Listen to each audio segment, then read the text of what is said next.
So, good morning guys. Maulan na umaga, Wednesday, July 23. 2025.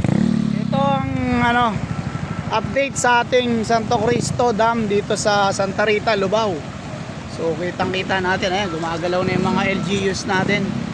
Para kasi talagang pagka nag-totally nasira, Diyos ko, yari.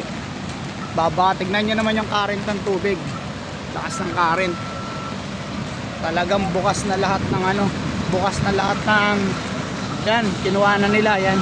Gumagalaw ang ating government, local government ngayon dito sa Pampanga, so yan, pakita natin, pakikita natin yung current ng tubig guys. July 23, 2025. Happy birthday Jeyo, shoutout sa iyo. So yan, gumagalaw sila. Kaya sila Mang Mading, nakasama pa namin. Gagawa mo Kenny? Kailangan silang kape. Kape, sige, no problem. Yan, ang dami na rin dito. Yan. Kitang-kita nyo yung current Ayan kanya-kanyang video na itong mga to. Ayan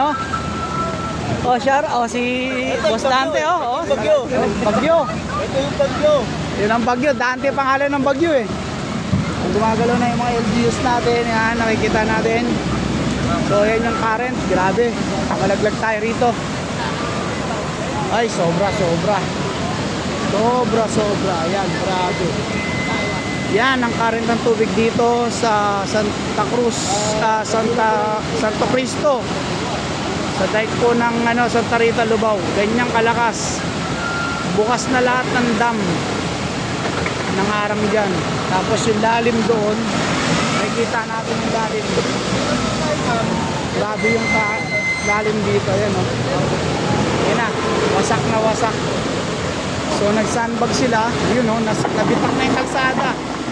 Bitak na yung kalsada talaga. So ayan ang LGU, gumagalaw na.